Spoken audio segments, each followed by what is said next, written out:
Welcome back to Magic Muggle Harry Potter After Show. This is episode 7, our book finale of Harry Potter and the Sorcerer's Stone, or the Philosopher's Stone, depending on which copy you're reading.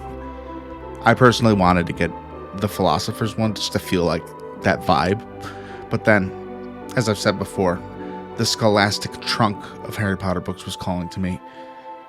And after finishing this book, I really only just feel like I've started to rediscover the magic I found in these books and the movie when I was a kid. It's very special to me, and I think Harry Potter, for the fans of Harry Potter, it's like you don't just stop. It's always in you, because the story has so much heart and so much to love. So I'm honored to be here with you, and you've made it this far. That means the world. Today, we cover the final 2 chapters. Chapter 16, Through the Trapdoor, and Chapter 17, The Man with Two Faces. And wow, what a ride. Harry Potter and the Sorcerer's Stone is a huge launch pad into the rest of the series. There's something really special about it.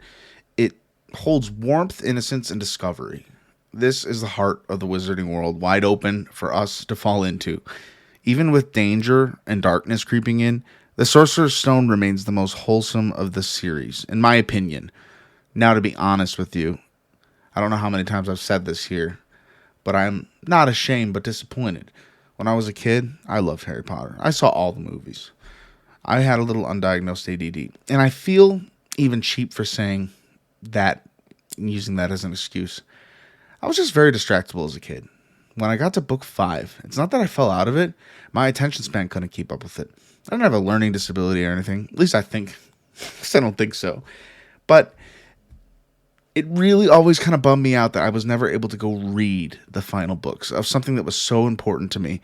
I let the films cover that feeling for a while, but I've always longed to step back into this series and to step into it in this way, in this light, documented, and to share it. Well, that's just something that's really special. The Sorcerer's Stone glows with golden hues, and it's full of charm, bravery, and heart. It's the book that welcomes us, and it's the book that makes us stay. I think this book is the shortest because it just needs to introduce the world. I don't know if J.K. Rowling, when writing this, knew the later books were going to get bigger and bigger, and I say by the time we get to Goblet of Fire, I think it's like 3 of this book. And I love that. I love how the complexity of the story grows up with Harry Potter. The innocence of this first book about a young wizard coming into his own, being famous, and not knowing how to handle that fully, and just being in his head with him through his journey on this magical adventure that I'm sure a lot of us would like to go through. But as we know, it's not always easy for Harry, because he was born a hero. Hero can mean a lot of things, but in this case, it's bravery. Harry Potter, starting from the cupboard under the stairs on Privet Drive with the Dursleys, he was a hero even then. Not because he defeated Voldemort, but because how he accepted his situation and made the best of what he had. There was no other option for him but to be with the Dursleys and be the second favorited and to live under the stairs in a cupboard. I'm pretty sure that's illegal. I think we should look into that. Now let's talk about Chapter 16, Through the Trapdoor. Reading it again, I was struck by how quickly our trio faces every obstacle. There is this almost speedrun-like mentality and rhythm to it. They don't stumble very much, and they know exactly what to do. In a lot of stories, these tasks would be a lot more complex. And I love that Through the Trapdoor, it confirmed the suspicions that the trio, these young Hogwarts first-year students, knew something wrong was going to happen, and they all acted on it. Even Hermione. That's some character development for her in this book. She is not the person to sneak out at night, but when there's something really important on the line, something important that's going to get stolen like the Sorcerer's Stone, that journey, that they support Harry on that journey, it's just very important, and it's very special. To jump down through the trapdoor and see what's at the bottom. And in the movies, I think they made it a little bit more like extended and dramatic because the plant thing they fall into, if I remember correctly, the plant thing, it's really, really, really scary. I think they like almost die. It kind of reminds me of Star Wars, the scene where the trash compactor is like closing in on them. In these trials to get to the stone, Hermione shines in the logic puzzle. Ron sacrifices himself with fierce loyalty in the chess game. Harry steps forward and is ready to face what's next. As a kid, I remember this being a terrifying gauntlet. And as an adult, it's really impressive. These three aren't just lucky, they're meant to do this, and the school knew it. Hagrid really breaks my heart in this, and I said in an earlier episode that Hagrid says this line in the movie. I shouldn't have said that. He says something along the lines of that in this conversation with him. And we find via Harry having a revelation that Hagrid probably was dealing with Snape or someone when he got that dragon egg. And we find out that this guy got Hagrid super drunk and dug up the one piece of information he was looking for. How to get past Fluffy. All you have to do is play her a little music. She'll fall fast asleep. I love the confidence Hagrid has and the pride. Some would call him a little bit ignorant to giving that away. To me, it's just that he has such a big heart and he trusts people. Maybe too much. But it really hurts Hagrid later on in like the last chapter after all is said and done. Hagrid comes in to see Harry and he is just crying and sobbing, and he thought he almost got Harry killed. But in a way he did. But remembering reading this as a kid, it felt like Harry was an adult kid. Like the Dursleys hardened him, and he never wavers. He never lets the fame get to his head. A specific defense against the dark arts teacher from the Chamber of Secrets reminds me a little bit of that right now. That fame and the need for it and the wanting of it in the Harry Potter world. I meant to say in the magical community, but I'm going to keep Harry Potter world in it. I really think that the way Harry takes all this is very brave, because he's looked at as a hero for something he doesn't even remember that he did. But the fact that he had the power to bring down such a powerful evil wizard as a child, as a baby, some would maybe call him like the chosen one, I'm sure, because of all the destruction Voldemort. In the audiobook, it's Voldemort, the silent T. MagicMugglePod@gmail.com. Do you say Voldemort or Voldemort? I'm interested. Let's take a little poll here. I'm so used to calling him Voldemort, but I'm going to call him Voldemort from now on. Because Jim Dale, the narrator of this audiobook, and trust me, I'm not just listening to the audiobook. I am, but I'm reading along with it.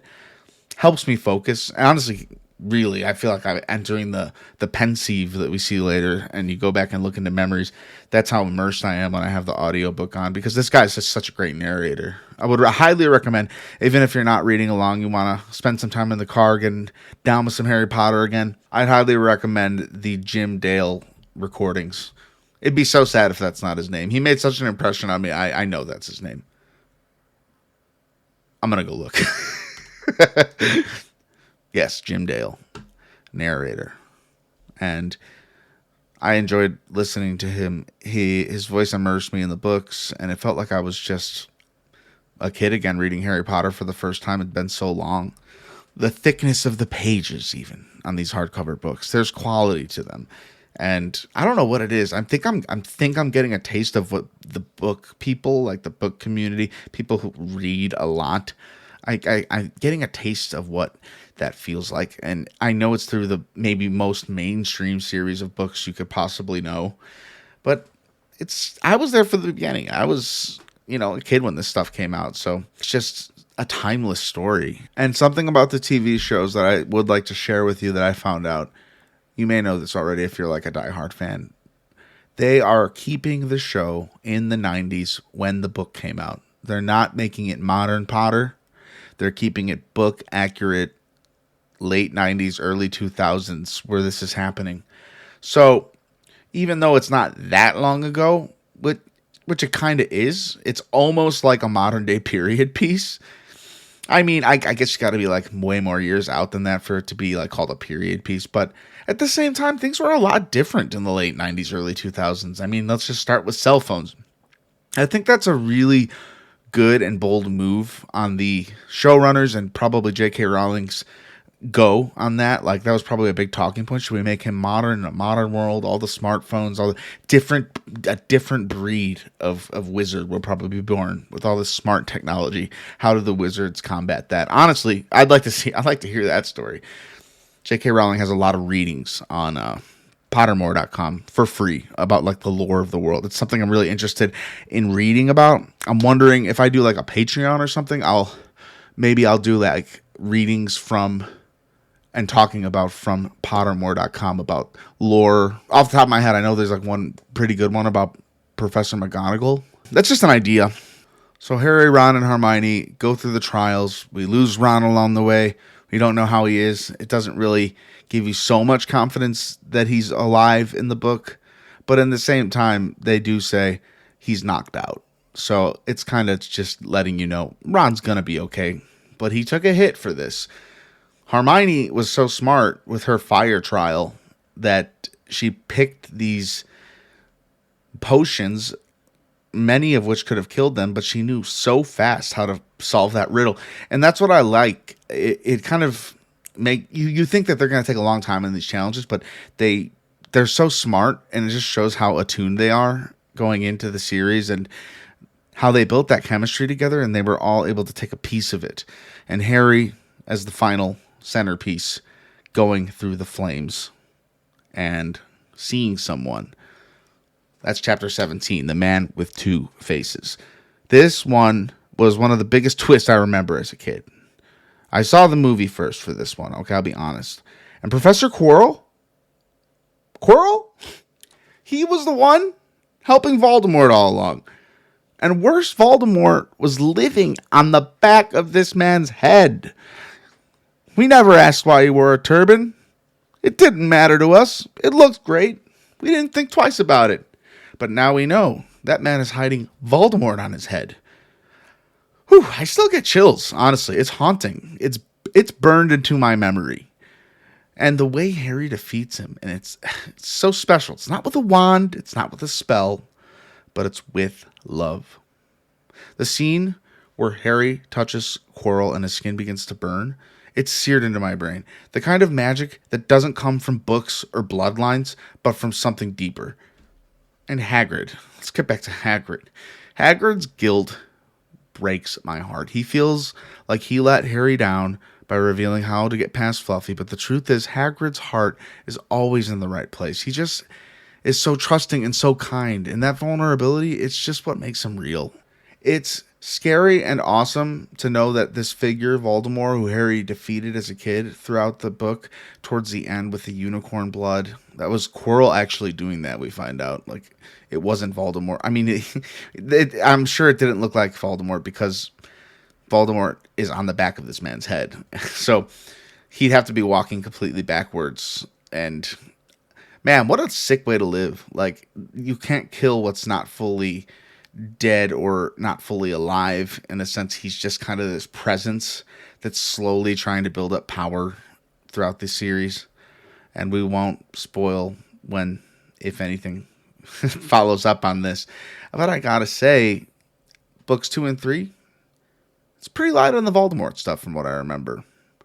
And that's all I'll say on that. I think that him facing Quirrell and Quirrell kind of answering all the mysteries of the book and the reveal that Snape was literally like an antagonist to Harry's dad, and he saved Snape's life, Harry's dad. So all the things we see Snape doing in this book is to protect Harry when it looks so suspicious that he's trying to kill Harry. The counter curse, Hermione setting his leg on fire, which breaks Quirrell's eye contact with Harry. He almost got him off of that broom. It was all in good heart that Hermione was thinking for Harry, and Ron was thinking and worrying about Harry. It's just that maybe Snape kind of has it coming because the way he acts. Like, he doesn't have it in his mind that these kids can figure this out, for one. And for two, I think it's Dumbledore that might have actually told Harry this. I don't know why I thought it was Voldemort, because they wouldn't know that. But the thing is, Snape was doing all this to protect Harry. And he still treats him poorly, like in the hallway. Like, it's really, like Dumbledore says, if he did this for Harry, he would be paying off the debt he felt like he always owed Harry's father. And there's more to this story, too. And just like Dumbledore says, when Harry asks, why did Voldemort want to kill me? At the very beginning of it all. Harry's still having these nightmares of the green spell and his parents' death. They're visions. They're not dreams. I mean, he's having visions from the past. And I don't know. I just think that's really complex for a kid's book. And not in a bad way whatsoever. I know I'm jumping around a little bit, but I have to say, Gryffindor winning the House Cup, the fact that Harry got his 50 points and Ron and Hermione, and then Neville Longbottom. I think he's a very overlooked character, and he was being very brave, trying to save his house from humiliation. He wanted to actually win the House Cup, and he saw Harry doing bad. He didn't know the gravity of it, and he's a noble young lad, and I'm sure we'll be hearing plenty of his adventures at Hogwarts to come. Dumbledore says something to Harry that hit me in a way, like a new way. To the well-organized mind, death is but the next great adventure. And it's poetic, and it foreshadows the entire arc of this series. He also plants the question that will echo through the rest of these books. Why did Voldemort try and kill me? Why did he want to kill my mother? And Dumbledore, with his quiet gravity, says, I cannot tell you, not yet, but you will know one day. That one line, that's the promise that keeps us reading. That's the world building that J.K. Rowling did throughout this book to set so many seeds and so many cogs and wheels in motion projected throughout the rest of the series. And the fact that she has the end scene, the ending book, calling it a scene, the ending chapter where these characters, if they're around, who's around, the ending of this whole thing, 7 books she had written already. That blows my mind away. And that's the type of writing that some movies need. I'll just say the new Star Wars trilogy is not new anymore. Again, not going to complain that much, but use like these books as a masterclass. Like, plant your seeds and follow through. Don't go in a million different directions. That's what separates Harry Potter.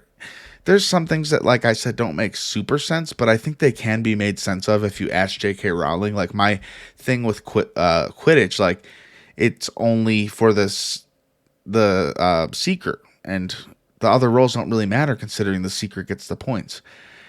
And I was making this point where that these games go on for a long time. We even learn later in a later book that like they go on for days, maybe even weeks at a time. So what I was thinking was a team would be up, let's say a team's up like 301 to 150. Like big long score. Seekers are out looking for the snitch. Haven't barely even came close.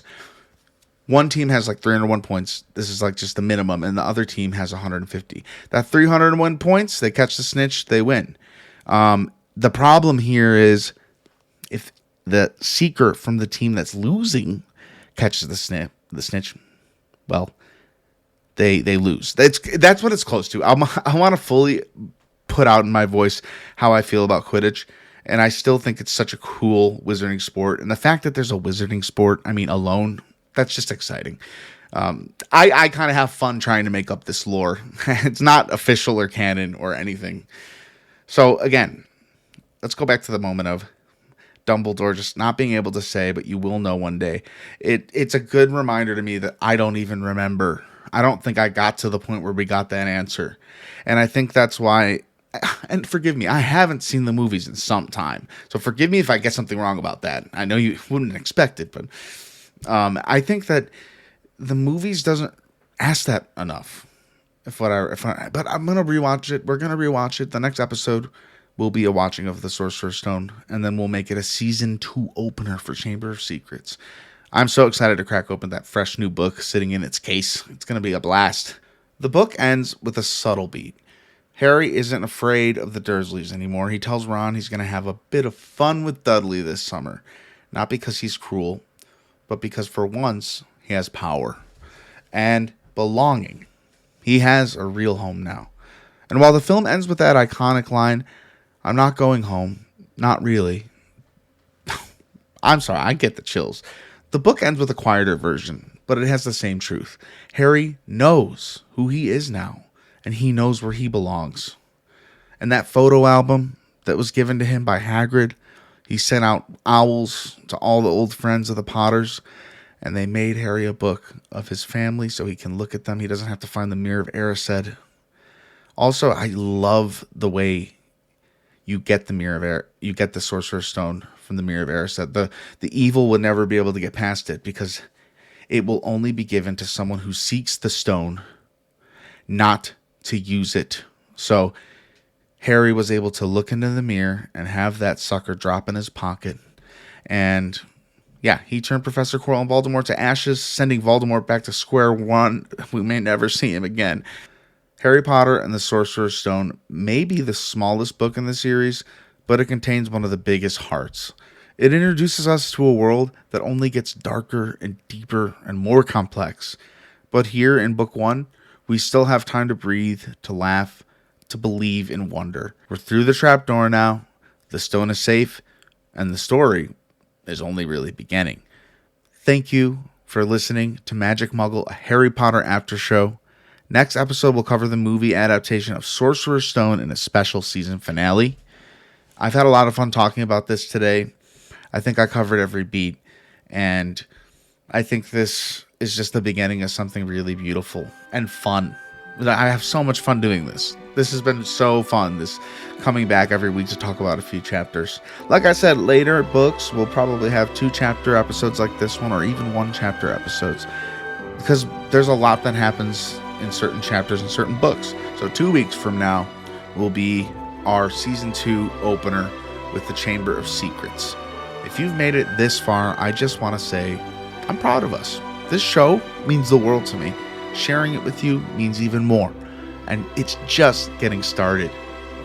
Until next time, my magic muggles, wands down, hearts full.